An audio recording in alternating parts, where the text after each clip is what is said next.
Assalamualaikum warahmatullahi wabarakatuh. Innal hamdalillah nahmaduhu wa nasta'inuhu wa nastaghfiruh wa na'udzu billahi min syururi anfusina wa min sayyiati a'malina. May yahdihillahu fala mudhillalah wa may yudlil fala hadiyalah.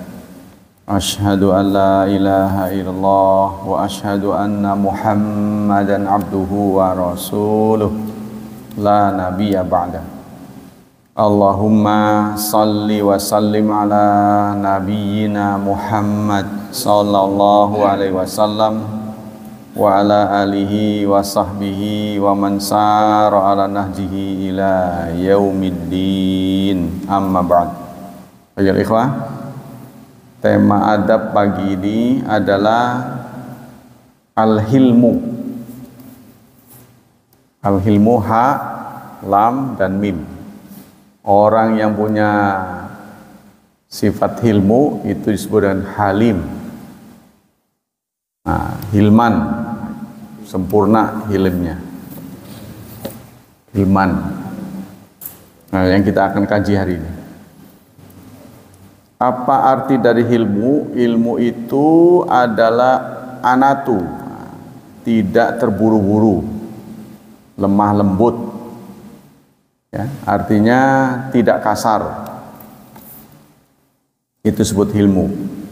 Kemudian secara istilah, ilmu itu definisinya banyak. Di antaranya adalah menahan diri, ya, menahan diri dari sikap kasar saat marah. Menahan diri dari sikap kasar saat marah. Jadi kata orang tidak emosional. Ada yang mengatakan at-tuma'nina inda sauratil ghadab, tetap tenang saat gejolak marahnya meningkat. Tetap tenang saat gejolak marah meningkat. Nah, itu disebut hilmu. Perbedaan antara hilmu dan lain-lain, antara hilmu dan sabar. Nah, hilmu itu menahan diri, tidak membalas, tidak merespon dengan kemarahan saat kita dibuat jengkel gitu. Ya, itu disebut ilmu. Ayat-ayat Quran tentang ilmu. Banyak ayat-ayat tentang ilmu, diantaranya adalah surat 3 yang sering dibaca di sini, ayat 133 sampai dengan 134. A'udzu billahi minasy syaithanir rajim. Bismillahirrahmanirrahim. Wasari'u ila maghfiratin mir rabbikum. Bersegeralah kamu. Kalau bahasa sini ngudak, disuruh ngudak, kejar. Mengejar apa? Mengejar agar memperoleh ampunan dari Tuhanmu. Wa jannatin, dan surga. Arduhas samawati wal ard, yang luasnya langit-langit dan bumi. Jadi luasnya bukan langit saja, tapi banyak langit dan bumi. Uiddat lil muttaqin, yang disediakan untuk orang yang bertakwa. Siapakah orang yang bertakwa? Kita bertanya, lalu Allah jelaskan. Alladzina yunfiquna fis sarra'i wad dharra. Orang-orang yang senantiasa menginfakkan hartanya, ya, berinfak baik dalam keadaan senang maupun dalam keadaan tidak nyaman. Lagi senang, nggak senang, tetap infak. Yang disebut infak itu, ya, itu memberikan sesuatu, mengongkosi kebaikan, ya, mengongkosi kebaikan itu infak. Infak itu luas artinya. Kalau infak wajib namanya zakat. Kalau infak yang sunnah namanya sedekah. Tapi sedekah itu lebih luas lagi. Sedekah kalau kita buat lingkaran besar, sedekah itu lingkaran paling luar. Nah, di dalamnya ada infak. Kalau dalam bentuk harta itu biasanya infak. Kalau wajib namanya zakat. Kalau bukan wajib kembali lagi namanya sedekah. Sebab sedekah itu tidak selalu dengan harta, ya. Dengan senyum itu juga sedekah. Mendatangi istri sedekah. Rasulullah bersabda, tabassumuka li akhika sedekah. Senyum yang kau sampaikan respon pada saudaramu adalah sedekah. Wa fi but'i ahadikum sedekah. Dan kamu mendatangi istrimu sedekah. Ya, jadi sedekah itu luas, tidak hanya dalam bentuk dana. Nah, kalau dalam bentuk dana itu namanya infak. Infak dibagi lagi, ada yang wajib, ada yang tidak wajib. Yang wajib namanya zakat. Yang tidak wajib kembali lagi namanya sedekah. Itu ya, jadi harus tahu. Kita lanjutkan. Selanjutnya itu yang sifat atau karakter muttaqin, orang yang menginfakkan hartanya baik dalam keadaan senang maupun dalam keadaan susah. Wal kadhiminal ghaidha, dan orang yang menahan marah. Nah, inilah yang disebut dengan hilm. Wal afina 'anin nas, dan memaafkan sesama manusia. Bukan minta maaf, memaafkan. Jadi harga atau nilai memaafkan lebih tinggi dari minta maaf. Kalau minta maaf kan kita salah, minta, ya kan? Kalau ini mengasih, memberi maaf. Memberi itu ciri orang kaya, minta miskin, ya kan? Kalau minta kita ada sandungan sama orang lain, salah kita minta maaf. Tapi kalau memberi maaf, dia disalahi orang. Orang lain salah sama dia, sebelum orang itu minta maaf, dia sudah memberi. Nah, inilah yang dimaksud oleh ayat ini. Wal afina 'anin nas, memaafkan. Wallahu yuhibbul muhsinin. Allah menyukai orang-orang yang muhsin, yang berbuat ihsan. Nah, ihsan itulah, kalau kita tahu, ihsan ini adalah kata yang disematkan oleh Allah untuk muslim, ya, muslim yang terbaik. Jadi ada tingkatan-tingkatan. Level paling rendah muslim, naik lagi mukmin, naik lagi muhsin. Nah, kalau pengen tahu siapa yang disebut muslim, kata Buya Hamka, lihatlah orang yang berpartisipasi datang untuk sholat id. Yang ikut sholat id itu muslim, ya. Kalau ingin tahu siapa mukmin, ialah orang-orang yang menjadi jamaah sholat subuh. Tuh, ya. Nah, muhsin nggak disebut oleh Buya Hamka, maka kita buat aja sendiri. Muhsin adalah orang yang sholat subuh ngaji terus sampai duha. Muhsin, karena berat itu, ya. Walaupun duduk saja nyelain itu berat banget, sehingga pahalanya nggak tanggung-tanggung. Umrah, ya, udah berapa tuh biaya umrah? Jutaan, ya. Nah, cuma sayangnya masuk kategori gaib, jadi tidak bisa diakses oleh akal kita. Kita lanjutkan. Nah, ayat yang tadi itu wal afina 'anin nas, itu yang disebut dengan halim. Orangnya namanya halim, sifatnya nama hilmun. Wal afina 'anin nas artinya ma'akafis syarri ya'fun amman zalamahum fi anfusihim. Mereka menahan kejahatan dirinya.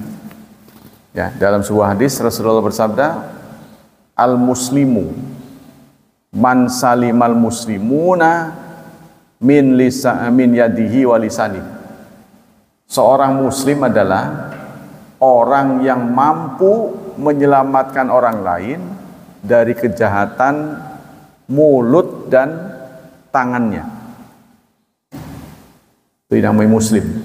Kita disebut muslim. Jadi ada kata muslim, ada salim. Salim itu selamat. Muslim menyelamatkan.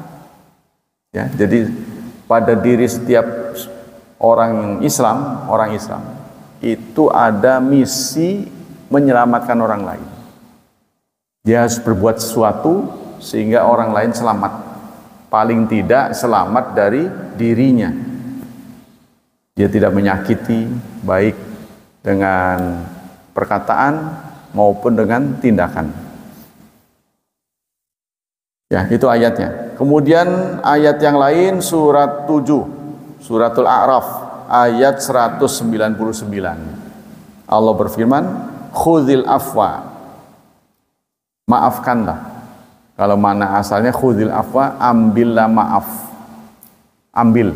Ya, jadi artinya maafkanlah. Wa'mur bil urfi, dan suruhlah yang urf. Urf itu yang sudah disepakati.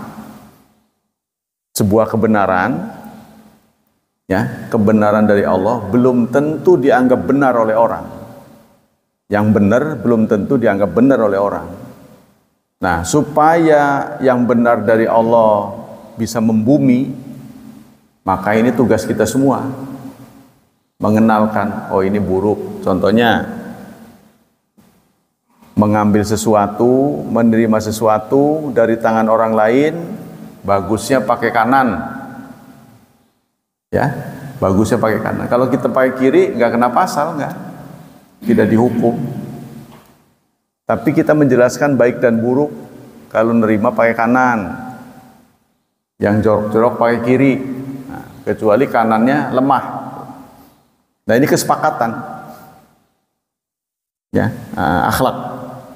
Wa wasafallah azza wa jal ba'da anbiya'i bil hilmi. Allah juga menyematkan sifat hilm kepada nabi-nabinya. Antara lain surat As-Saffat, surat ke-37, ayat 101. Ya, Allah menyampaikan fabasyarnahu bighulamin halim.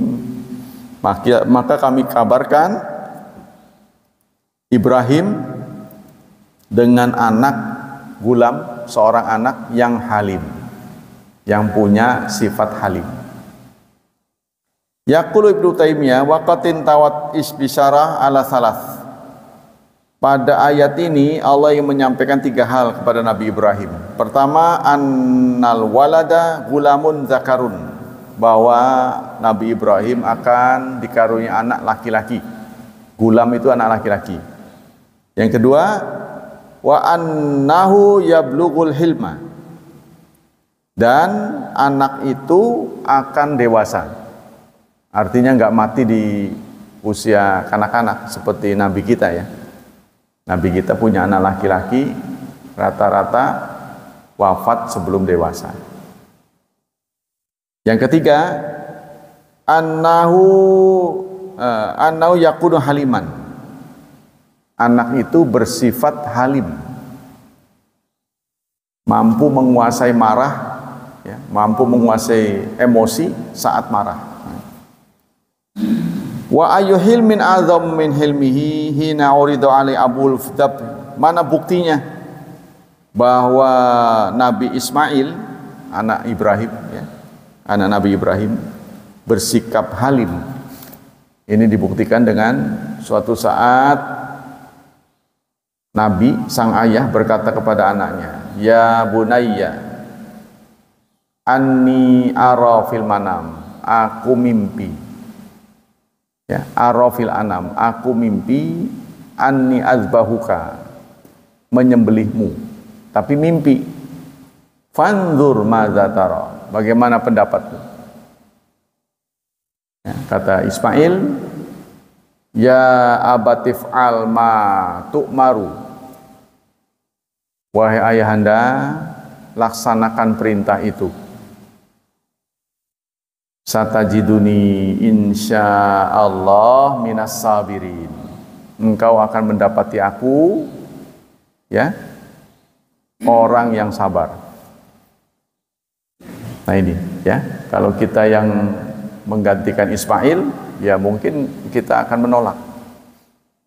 Mau disembelih sama bapak kita, malah bapak kita yang kita bawa ke Grogol.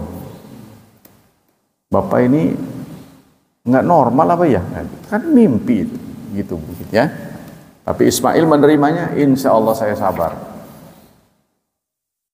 Wa dzalika li izzati wujudi. Nah, itulah. Dalam ayat yang lain Allah menjelaskan dalam surat 9 ayat 114. Inna Ibrahim la'awwahun halim. Sesungguhnya Nabi Ibrahim awwahun, orang yang melas, orang yang pengharu, kesianan, halimun dan halim. Beliau orang yang mampu menahan marah. Ya, banyak lagi ayat-ayat. Surat 11 ayat 75. Inna Ibrahim la halimun awwahum munib. Malah karakter ketiga. Allah menjelaskan Nabi Ibrahim itu halim, awwah, munib. Beliau adalah halim, mampu menahan marah. Yang kedua awwah, pengharu, nggak teganan, nggak teganan orangnya, nggak tegelan. Yang ketiga munib, orang yang bertobat. Li'annal haditha syahidat bihilmihima. Kedua nabi ini, Nabi Ibrahim dan Ismail, itu dijelaskan Allah tadi surat As-Saffat ayat 102. Ya, ketika sang ayah Nabi Ibrahim bermimpi menyembeli anaknya. Mimpi Nabi ini adalah wahyu ya. Kalau kita memimpi yang nggak karu-karuan. Kemudian ayat-ayat lain yang menjelaskan tentang halim, surat Fussilat, surat ke-41 ayat 34. Wala tastawil hasanatu walas sayyi'ah, tidak sama yang baik dan yang buruk. Idfa billati hiya ahsan, responlah keburukan dengan cara yang baik. Fa idzal ladzi bainaka wa bainahu adawatun ka'annahu waliyyun hamim. Sehingga hubungan antara engkau dan dia, orang yang berbuat pada kita, semula ada watun, permusuhan, tapi berubah ya, manuver menjadi seakan-akan waliyun hamim, pembela yang sangat dekat. Nah, bagaimana kita bisa merubah ya, lawan menjadi kawan? Nah, itu. Siapa yang bisa merubah lawan menjadi kawan? Nah, Allah sematkan dua hal pada orang yang mampu melakukan itu. Wala yulaqqaha illal ladzina sabaru. Tidak akan mampu melakukan sikap seperti ini kecuali orang yang sabar. Wa ma yulaqqaha illa dzu hazzin azim. Tidak pula bisa melakukan hal ini kecuali orang yang mempunyai saham yang besar, saham pahala. Jadi Allah sematkan untuk orang yang mampu memanage suasana permusuhan, perlawanan menjadi perkawanan. Ya, bisa mengubah yang lawan jadi kawan. Wah, ini nggak gampang. Perlu ya keberanian, perlu kesabaran. Ya, sehingga yang tadinya musuh bisa menjadi teman. Qala Ali bin Abi Thalhah an Ibnu Abbas radhiyallahu anhuma fi tafsir hadhihi ayat, amaral mu'minin bis sabri indal ghadab. Ayat ini, kata Ali bin Abi Thalhah, menyuruh kaum mukminin agar sabar saat ghadab, saat emosi. Ya. Saat emosi kita menahan diri. itu memanen pahala, ladang pahala.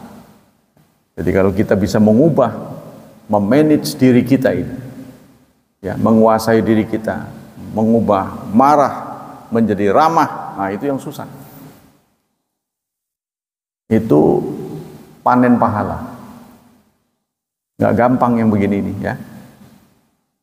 Wal afwa indal isaah, dan memaafkan saat disakiti orang. Fa idza fa'alu dzalika, maka jika orang itu mampu mengerjakan hal itu, asamahumullah minasyaitan, Allah akan jaga dia dari sikap setan. Wa khada'alahum aduwuhum, dan musuhnya akan tunduk. Setan pun kalah. Kalau kita bisa begitu, setan kalah. Setan itu kan tepok-tepok, provokasi. Wah, kok dia sabar? Wah, kalah. Mengecil lah dia. Itu dalam Quran. Dalam sunnah, qala sallallahu alaihi wasallam li Asyad Abdul Qais. Satu saat Rasulullah bersabda kepada Asyad bin Qais, seorang sahabat, inna fika la khislataini, pada dirimu ada dua karakter, yuhibbuhumallah, yang disukai Allah. Ya, jadi Rasulullah pernah memuji seorang sahabat namanya Asyad bin Qais. Anda disukai Allah karena dua hal. Apa itu? Al-hilmu wal anat. Sikap hilm tadi itu, ya, mampu menguasai emosi, nggak marahan lah singkatnya. Ora purikan. Oh, apa betul bahasannya? Ora purikan itu rasanya. Bandel dia tuh, disakiti anu, tetap aja. Kalau kebaikan, jojong. Satu, itu ya, hilm. Yang kedua, anat. Anat itu tidak sembrono, tidak terburu-buru. Nah ini, pada Asyad bin Qais ada dua karakter yang dicintai oleh Allah. Dari Anas bin Malik radhiyallahu anhu, qala Rasulullah sallallahu alaihi wasallam, at-ta'anni minallah wal ajala minasyaitan. Sikap tidak tergesa-gesa, ya, alon-alon asal kelakon, itu dari Allah. Sifat alon-alon itu dari Allah. Sikap terburu-buru dari setan. Tapi nanti di hadis yang lain ada pengecualian. Sikap alon-alon ini bukan dari Allah, ada, karena dikecualikan, yaitu sholat apabila tiba waktunya. Dah alon-alon sampai sudah berjemaah baru datang. Nah itu tidak disukai. Yang kedua, janazah. Kalau sudah dipastikan mati, ya, dipastikan sudah tidak bernyawa, jangan masih ada tanda-tanda langsung dikubur, jangan. Nah itu ya, jadi sudah dipastikan wafat, segera dilakukan pamulasaran, bahasa Indonesia gitu. Pulasari, dipulasarkan. Pulasarkan itu diurus, tajhiz. Mulai 4 hal yang disepakati oleh umat Islam, 4 hal. Sisanya itu aksesoris, tambahan-tambahan saja. 1, apa itu? Dimandikan. Mandi itu artinya meratakan seluruh air ke bagian tubuhnya.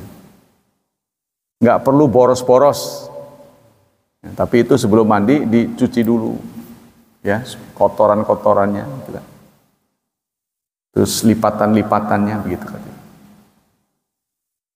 Jadi yang namanya mandi itu bukan kayak kita, ya. Guslun dalam bahasa Arab itu netes air.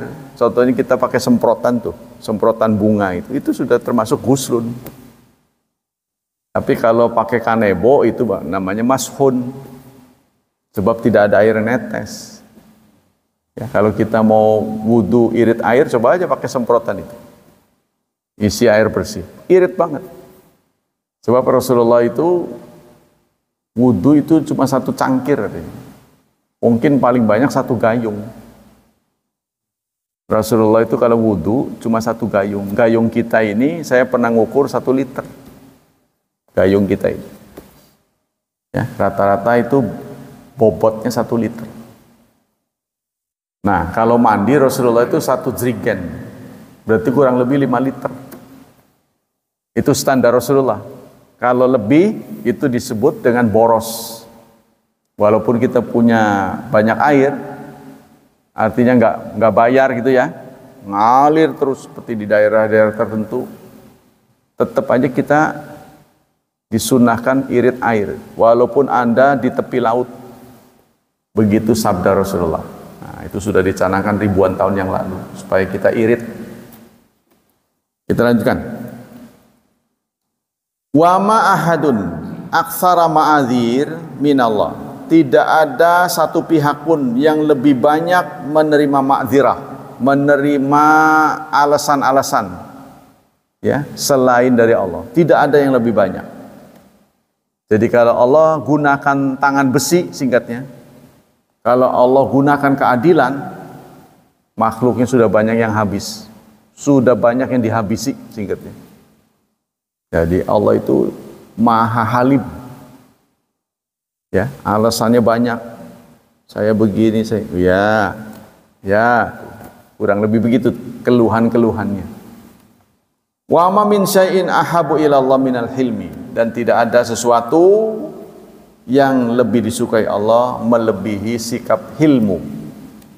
Tadi itu, ya, mampu menahan marah, mampu menahan emosi saat marah. Selanjutnya dari Abu Hurairah, Rasulullah bersabda, laisa syadid bisur'ah. Orang kuat adalah bukan orang yang mampu membanting. Orang kuat bukan orang yang mampu membanting lawannya.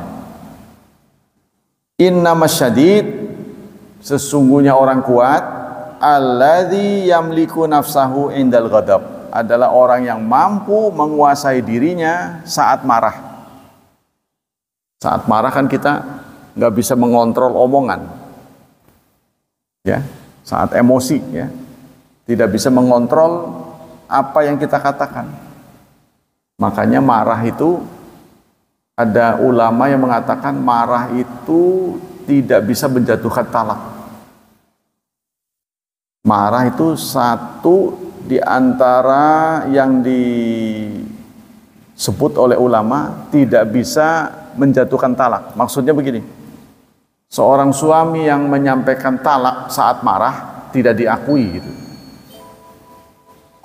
Jadi dia harus dalam keadaan tenang, pikir panjang, karena sebab atau akibat dari perceraian itu cukup, ya, banyak yang akibatnya gitu ya, fatal gitu singkatnya. Nah, kita lanjutkan. Qala Ibnu Battal, madahallahu ta'ala, Allah memuji alladzina yaghfiruna indal ghadab, orang yang mampu memaafkan saat emosi. Wa asna alaihim, bahkan Allah memuji, ya, istilahnya ngalem-ngalem ya. Wa akhbara anna ma indahu khairun wa abqalahum min mata'id dunya wa zinatiha. Bahkan Allah menyampaikan sikap seperti itu lebih baik daripada benda-benda dunia. Wa asna alaihim wa asna al-kadhiminul ghaidha wal afina anin nas wa akhbara annahu yuhibbuhum bi ihsanihim fi dzalik. Dan Allah menyatakan orang yang mampu menahan emosi saat marah itu masuk kategori muhsinin, orang yang kualitasnya tertinggi. Qala Ibnu Abdul Bar fi hadzal hadits minal fiqhi. Hadis ini menyampaikan kesimpulan pada kita, satu, fadlul hilmi, keutamaan sikap hilmi. Wa fi dalil ala anal hilma kitmanul ghaib. Pada hadis ini juga menjelaskan bahwa yang disebut hilmu adalah keterampilan, ya, menahan emosi. Wa anal akil man malaka nafsahu indal ghadab. dan orang yang berakal, orang yang berakal sehat adalah orang yang mampu menguasai dirinya. Nah, kita lihat tuh ya, bos-bos di perusahaan kalau udah marah maka meluncur ya kata-kata yang menyakitkan, ya, kata-kata yang kasar yang tidak seharusnya diucapkan saat sedang tenang. Nah, salah satu kedewasaan manusia itu terlihat saat emosi. Bagaimana dia menyalurkan emosinya. Nah, kalau dia menyalurkannya benar, itulah orang yang cerdas. Li'anal aqla fil ghad dabtu nafsi wa hasbuhu. Qala Rasulullah sallallahu alaihi wasallam. Rasulullah bersabda, liyani minkum, yang akan menjadi wali bagiku di antara kalian ulul ahlam wan nuha, orang yang mempunyai sikap halim dan nuha, punya akal sehat. Rasulullah memberikan karakter pemimpin, ya, pemimpin yang aku pilih di antara kalian adalah yang halim dan nuha. Nuha ini yang berakal, orang yang halim dan cerdas dan mampu menguasai emosi. Biasanya orang pintar tuh emosian. Sekalinya santun, bodoh. Sekalinya pinter, galak. Nah, itu. Jadi manusia nggak ada yang sempurna. Yang diharap dalam ajaran Islam ini adalah orang yang pinter, cerdas, tapi santun. Ya, kita lihat jarang. Begitu juga godaan yang terjadi pada ahli-ahli ibadah. Dia ahli ibadah, tapi dia juga pemarah. Jarang ada ahli ibadah yang ramah. Makanya ini yang membuat anak-anak muda kabur, menjauhi. Nah, itu pemarah ya. Nah, kita bisa, siapa yang bisa mengubah sikap marah menjadi ramah, itu punya dua balasan. Satu, dianggap sabar. Yang kedua, berpahala besar. Pendapat-pendapat ulama. Nah, sekarang kita jelaskan dulu manfaat dari sifat ini, sikap ini. Apa yang bisa meringankan supaya kita bisa bersikap hilmun? Satu, tazakkur kasrati hilmillah al-abdi, mengingat sifat halim ini adalah sifat Allah. Kalau kita ingin marah, ingatlah, apa Anda juga bebas dari kesalahan? Anda juga banyak salahnya. Ya, toh orang lain memaafkan, Allah juga memaafkan. Artinya kita banyak dosa, banyak kesalahan. Allah toh tidak marah. Maka begitulah kita seharusnya. Ini terdapat dalam surat 2 ayat 235. Wa'lamu annallaha ya'lamu ma fi anfusikum fahdharuh. Ketahuilah, sesungguhnya Allah mengetahui apa yang ada di dalam dirimu, apa yang ada di dalam hatimu. Hati-hatilah. Wa'lamu, dan ketahuilah, annallaha, sesungguhnya Allah ghafurun, maha pengampun, halimun, maha santun. Ya, jadi kalau diterjemah-terjemah itu penyantun. Ya, padahal maksudnya halim itu seharusnya marah, nggak marah. Qala Abu Hatim, al-wajib al-aqil idza ghadiba wahtadda ayat kasrata hilmillah. Kata Abu Hatim, supaya kita belajar ya, kita belajar mengubah marah menjadi ramah adalah ingat Allah. Ingat Allah juga tidak pemarah. Nah, itu satu ya. Yang hal-hal yang bisa membantu kita terampil menjadi orang yang ramah. Yang kedua, tadzakurus shawab minallah lil afina anin nas. Ingat pahala yang Allah sediakan. Pahala yang Allah sediakan untuk orang yang bersikap halim. Nah, ini tadi sudah dibacakan surat 3 ayat 133, 134. Wasari'u tadi itu ya, rebutlah ampunan Allah dan surga yang luasnya langit dan bumi. Nah, siapa? Untuk siapa? Untuk orang yang senantiasa berinfak dalam suka dan duka, orang yang mampu menahan emosi dan memaafkan orang lain. Nah, inilah surga disediakan untuk mereka. An Abi Ja'far Al-Khutami anna jadahu Umair bin Hubaib wa kana qad baya'an nabi awsa nabiyahu. Kata seorang ayah namanya Ja'far Al-Khutami ya. Ini menasihati anak-anaknya. Ai bunayya, wahai anakku, iyyakum wa mukhalatas sufaha. Hati-hatilah, jangan suka bergaul dengan orang bodoh. Fa inna mujalasatahum daun. Karena mujalasah, duduk-duduk dengan orang bodoh, itu menyebabkan penyakit. Ya memang omongan orang bodoh itu kasar. Kalau Sunda itu anjing. Sekarang dirubah supaya terlihat bagus, anjay. Anjay kamu. Anjay itu anjing.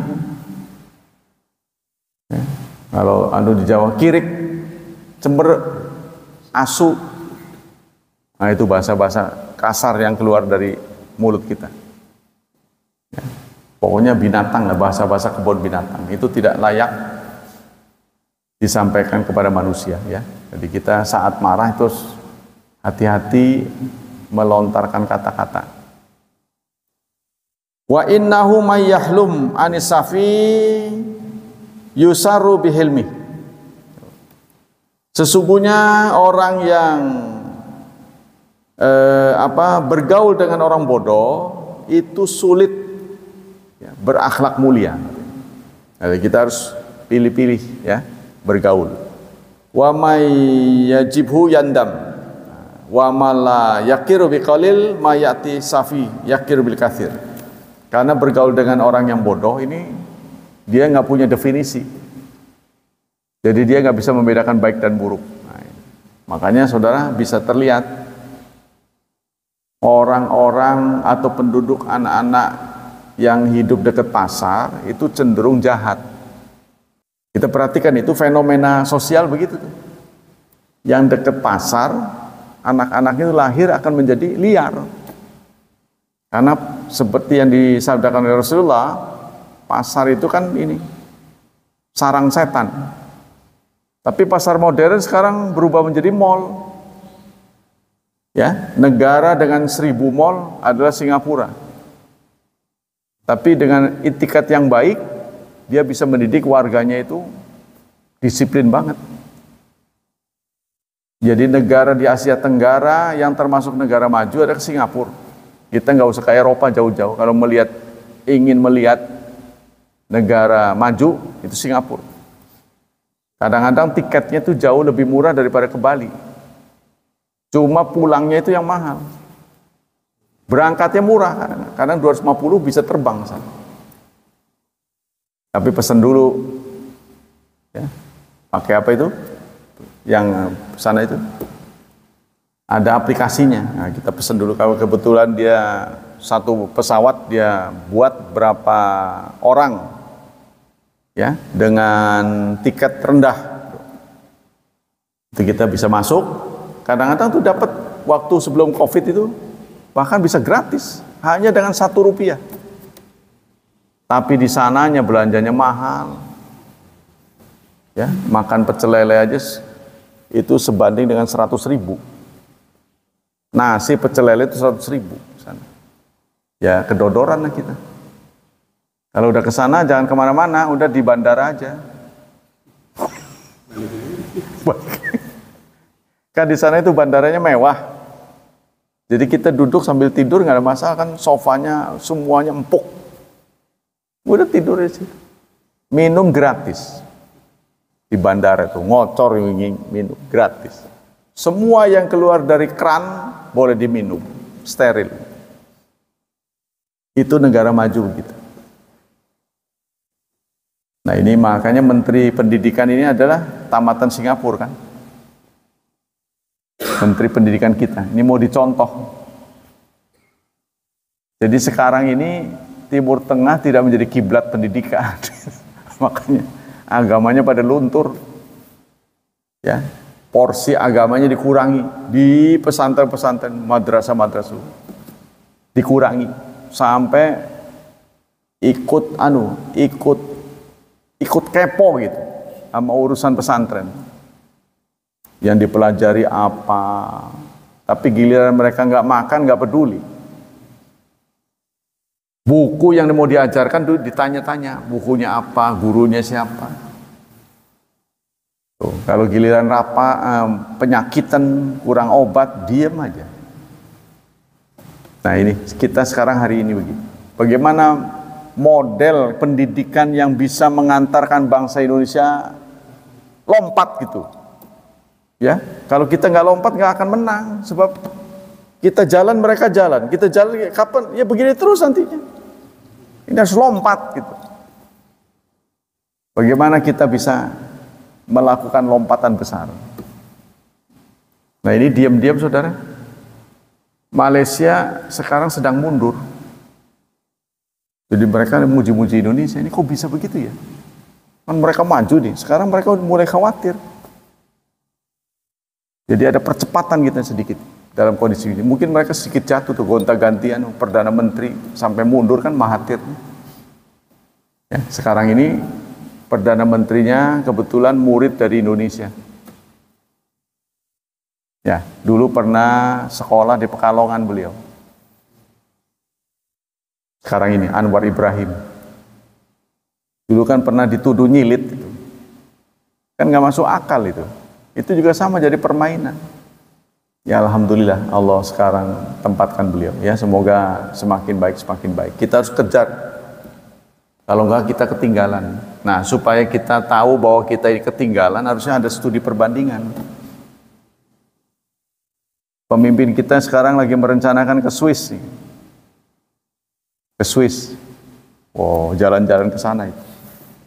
Apa yang mau dilihat nggak tahu. Kan kemarin juga Pak Ridwan Kamil menyekolahkan anaknya di Swiss. Apa bagusnya Swiss nih? Memang yang terkenal mah jamnya. Jam tangan buatan Swiss mahal ya. Ada apa gitu dengan Swiss ya? Kita supaya tidak menduga-duga mestinya jalan-jalan ke sana. Apa? Kok dijadikan model? Singapura dijadikan model supaya kita tahu. Jadi kita kalau nggak jalan-jalan dianggapnya kita maju nih. Kita tidak akan pernah tahu kita ketinggalan kecuali kalau kita melihat kendaraan sebelah kan, udah nyusul saya. Kalau kita di dalam aja nggak tahu kita ketinggalan, jojong aja dianggapnya. Nggak taunya sumber daya alam kita sudah dikuras. Nanti begitu pinter kita sudah jadi juru masak, bumbunya udah pada nggak ada. Jadi mau masak apa saja. Nah ini ke depan ya, karena kita ini jor-joran Bapak sekalian. Jadi semua dikuras, harusnya dibagi-bagi. Amerika aja pinter, sekarang ditimbun dia nggak diambil dulu minyaknya. Sumber minyaknya banyak di Amerika. Dia angguran beli, keren, nggak digali. Nanti pada saatnya semua tutup sumur, baru dia buka. Contoh yang sederhana di depan kita adalah Arab Saudi yang jor-joran. Sekarang sudah kerasa sehingga dia merubah manuver dari negara pengekspor menjadi negara jasa. Nah, makanya nanti yang boleh kita kunjungi bukan Mekah Madinah saja. Ya daerah lain kan yang namanya Arab Saudi kan banyak, ada Riyadh, ada mana itu kan bisa dikunjungi jalan-jalan sambil haji. Nah, malah kita mau dikurangi waktunya. Kepengen dia ditambah. Makanya harganya diturunin. supaya kita bisa lebih lama, kalau bisa 3 bulan ke sana. Yang repot ya pemerintah kita. Yang 40 hari mau dikurangi jadi 30. Nah, supaya dapat lebih murah. Dan selama ini uang kita ditanam selama puluhan tahun itu digolengin, mana hasilnya? Katanya biaya sesungguhnya 98 juta. Biaya yang dibayarkan untuk satu orang haji dari berangkat sampai pulang oleh pemerintah itu 98 juta. Tapi yang kita bayarkan sekian karena dipotong itu hasil kemarin. Udah tanam sekian tahun gitu kan.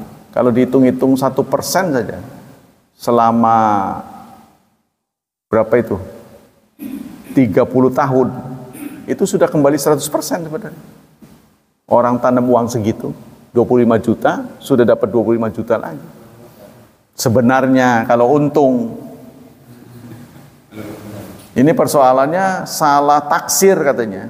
Jadi membeli saham, nggak taunya sahamnya rugi. Katanya begitu. Ini menurut PKS ya. Wallahu a'lam. Nah, orang sepinter ahli-ahli di kalangan pemerintah aja gagal, apalagi orang biasa. Kan saham begitu. Kalau lagi untung iya. Kalau lagi rugi habis-habisan. Nah, maksudnya kalau lagi untung diem, rugi ngomong gitu kan. Nah, ini yang nggak enak. Nah, kita kembali ke sini. Ini persoalan negara kita ya. Jadi kita ini harus pinter. Jangan lama-lama dibodohin terus. Maksudnya bukan dibodohin oleh kita, dibodohi oleh negara lain. Karena negara maju selalu menginginkan negara berkembang. Jangan maju. Ya, sebab kalau dia maju nanti dia ekspor, kita nggak bisa jualan. Dia nggak bisa jualan di negara kita. Kita ini kebanyakan kan konsumen, bukan produsen. Dari mulai dari bangun tidur sampai tidur lagi, yang kita pakai ini semuanya buatan orang. Maksudnya bukan buatan bangsa lain gitu. Kapan apa yang kita perlukan ini bisa produk dalam negeri semua? Kapan? Nah, kan susah ini. Ya, nah, tapi bukan mustahil. Nah, ya, kita harus didik anak-anak kita. Yang ketiga, ar-rahmah bil jahil. Rasa kasihan pada orang bodoh. Kita harus punya rasa kasihan karena kebodohannya itulah ya, dia bertindak salah. Ya contohnya begini, kalau di dunia pendidikan, begitu guru nggak ada, hore gitu kan, padahal kan rugi itu. Berangkat dari rumahnya biaya, capek gitu kan, udah sampai di kelas, nggak ada guru, seneng, hore gitu. Harusnya nangis ya. Kalau mikirin biaya dari orang tuanya, nah ini persoalannya ya. Tapi tetap sekolah-sekolah sekarang sudah pinter. Dari awal masuk sampai akhir digembok, nggak boleh keluar. Sebab itu dia ada celah. Begitu kosong, pulang dia. Sementara orang tua taunya masih sekolah. Terjadi sesuatu nih di masa vakum seperti ini di jalan.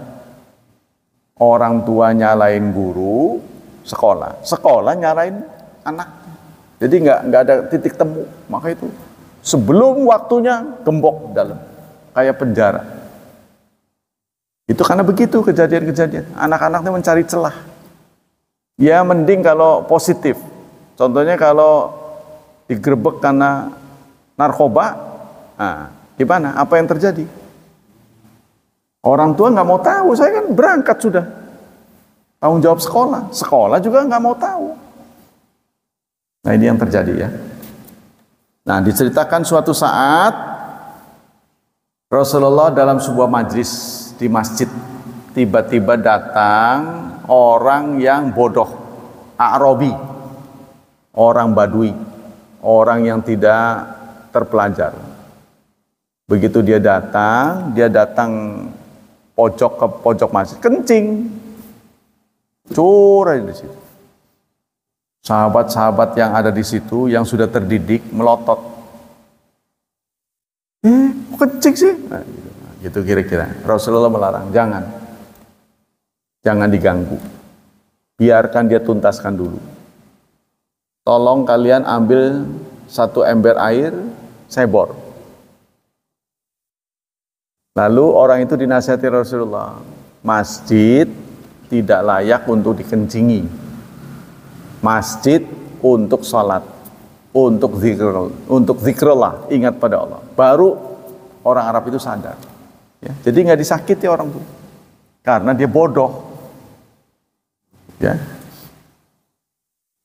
Sumaina Rasulullah da'ahu, lalu inna hadil masjid, setelah dipanggil orang itu, Rasulullah mengatakan masjid ini la taslu li syai'in min hadzal baul, tidak layak untuk kencing. Masjid bukan tempat kencing, katanya. Begitu juga bukan tempat kotoran. Innamahiyya, tetapi masjid li dzikrillah, untuk ingat Allah. Ya. Jalla azza wa jalla wa salat wa qiraatul Quran, serta membaca Quran. Begitu Rasulullah menasihati orang Arab. Yang keempat, at-tarafu 'anil muamalati sayyi'ah bil mathal. Kita merubah diri dari penampilan pemarah menjadi peramah.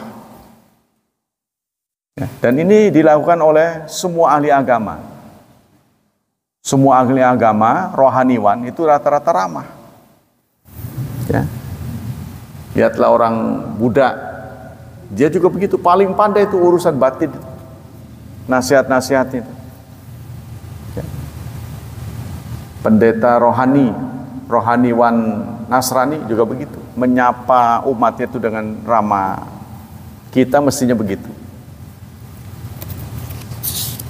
Bagaimana contoh dari Rasulullah? Ghazau nama Rasulullah sallallahu alaihi wasallam ghazwatan falam adrakatu qaila wa huwa fi wadin katsir iddat fanazala tata syajara wastadzalla bima wa alaka sayfahu wa tafaraqan nas minasyajar yastadzilun wa baina nahnu kadzalik idza da'ana Rasulullah fa idza arabiyyun qa'idun baina yaday faqala inna hadza atani wa ana naim fakhtarata sayfi fa asqaitu wa huwa qa'im ala ra'si mukhtasim man yamna'u minni. Saat Rasulullah rehat dalam sebuah kesempatan, sahabat-sahabat pun nyebar. Ya, pada cari tempat masing-masing lah. Bagaimana nyamannya, karena istirahat kan. Dalam posisi seperti itu datang seseorang kepada Rasulullah menghunus pedang. Kalau aku tusukkan pedang ini kepadamu, siapa yang bisa menolongmu? Kata orang itu. Sahabat-sahabat malah lagi pada berbaring, nggak tahu. Maka Rasulullah mengatakan Allah. Ya, tiba-tiba bergetarlah tangan seorang Arab dan pedangnya pun jatuh. Lalu pedang itu diambil oleh Rasulullah. Rasul tujukan kepada Arab itu, kalau sekarang saya tusukkan pedang ini, siapa yang bisa menolongmu? Kata orang Arab itu tidak ada. Nah, setelah dia mengenal sikap Rasulullah tidak membalas, ini sikap hilm ya namanya. Rasulullah memberikan pendidikan, kemudian dia bersyahadat. Jadi maksudnya begini, Rasulullah mencontohkan betapa banyak momen-momen, ya, momen-momen Rasulullah menampakkan sikap tidak marah. Ini yang menyebabkan musuh-musuhnya tunduk. Ya. Jadi karena akhlak banyak orang yang salut pada Islam. Yang terakhir belum lama ini kita dengarkan di Queensland, ya, Queensland terjadi penembakan. Di Dredet orang lagi sholat Jumat apa ya? Apa sholat subuh itu saya lupa. Di Dredet, nggak tahu apa-apa itu, pokoknya orang datang, yang korbannya banyak. Sampai wali kotanya pun datang, terharu. Dan orang Islam tidak ada yang melakukan pembalasan. Imamnya itu berseru, jangan dibalas, jangan dibalas, ingat jangan dibalas. Ini membuat simpati dunia. Setelah kejadian itu, berapa banyak orang Queensland masuk Islam. Pengen tahu apa sih yang lagi dilakukan, dikerjain lagi ngapain gitu. kok sampai memicu penembakan. Mereka berkesimpulan orang Islam nggak ada yang salah. Oh, mereka ibadah, nggak mengganggu, tidak ada gerakan yang memancing emosi, tidak ada. Nah, ini membuat mereka haru, lalu banyak yang datang ke masjid berbondong-bondong, dengerin adzan, dengerin pengajian, akhirnya masuk Islam. Nah, rupanya seperti ini. Kelak ya, di apa itu, sepertinya di zaman-zaman akhir ini perang itu tidak bisa membuat orang simpatik kayaknya, gitu aja singkatnya. Ya, contohnya kita perang, ngadu senjata, kayaknya orang sampai kapanpun tidak akan simpati. Gitu, orang Islam pinter menguasai senjata contohnya, demo. Ya. Negara-negara yang lemah dicaplok contohnya. Kayaknya tidak akan mengambil simpati itu. Membuat orang simpati nggak bakal. Ya pantas saja kamu punya senjata menang. Kayaknya yang menjadi orang simpati itu akhlak hari ini, ya, akhlak. Maka kita harus lebih tingkatkan. Yang kelima, at-tafaddul ala musi. Kita merasa gembira. Harus ada perasa bangga karena kita ditakdirkan bisa menguasai emosi. Kita bisa mengendalikan emosi. Ya, kalau ada sesuatu yang kita lihat kurang nyaman, nah kita bisa sikapi dengan kesabaran. Satu lagi ya. Yang keenam, al-istihya min jazail jawab. Wa kana al-ahnaf min qais yaqul malam yasfir ala kalimatin sami'a kalimat wa rubba ghaidhin qad tajara'ahu makhafat. Kita malu melontarkan kata-kata kasar karena kita sudah terdidik. Mau ngomong yang kotor itu malu gitu. Nah, inilah yang bisa membantu kita bersikap menahan marah. Wallahu a'lam bishawab. Kan ada ayat yang kemarin kita kaji, wala tasubbul, jangan sampai kamu memaki Tuhan-Tuhan mereka, yang akibatnya mereka akan memaki kita. Jadi kita kalau mau merespon sesuatu itu harus dipikirin akibatnya. Kalau akibatnya menciptakan keadaan lebih buruk, lebih baik jangan. Contohnya orang lagi maksiat. Kalau kita nasihat ini, kira-kira kemungkinannya, kira-kira dia mau nurut apa dia tambah garang? Malah kita mungkin akan akan menjadi korban. Kita harus berpikir begitu. Kira-kira kalau dia menjadi baik, nggak apa-apa. Jadi perbuatan bakar Quran, ya kita diamin aja. Kita nggak usah balas membakar Injil. Kita boleh protes, itu hak kita. Kita protes.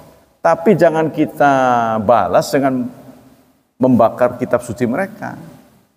Maka Allah tadi mengatakan dalam surat tadi itu ya, wa jazaa'u sayyi'atin sayyi'atu mithluha. Membalas kejahatan dengan kejahatan adalah kejahatan. Contohnya begini. Ya, orang ngatain kita, lalu kita katain lagi. Terus apa bedanya Anda dengan dia? Itu maksudnya. Sementara orang membalas itu jarang ada yang bisa sama. Dasar goblok itu dua kosakata impas. Ya, biasanya orang ngebalas tuh nambahin dasar goblok, tolol, itu tambah banyak. Nah, inilah rahasianya ulama menyatakan kita menahan ini karena cenderung orang membalas itu lebih banyak. Susah mau nyamain tuh. Kalau sama nggak apa-apa, itu impas. Itu hak kita karena kita nggak rela diperlakukan begitu. Kita balas, tapi harus sama kata-katanya. Dasar goblok harus berdua. Itu tuh. Kamu bodoh, goblok, itu tambah itu. Itu Pak rahasianya. Nah, inilah. Ya ini kata orang kalau begitu susah menang. Memang Islam bukan cari kemenangan, cari pahala. Itu. Kalau kita cari kemenangan, kita akan emosi. Contohnya pemilu kan cari kemenangan. Bukan pahala, banyak dosa itu. Karena ngata-ngatain yang beda tuh. Kamu, pasti begitu. Ngejelek-jelekin pasti. Itu kan? Nah, maka kita harus insaf. Segala perbuatan yang akan menambah dosa, sebaiknya kita hindari. Apa saja. Walaupun menguntungkan, itu kan?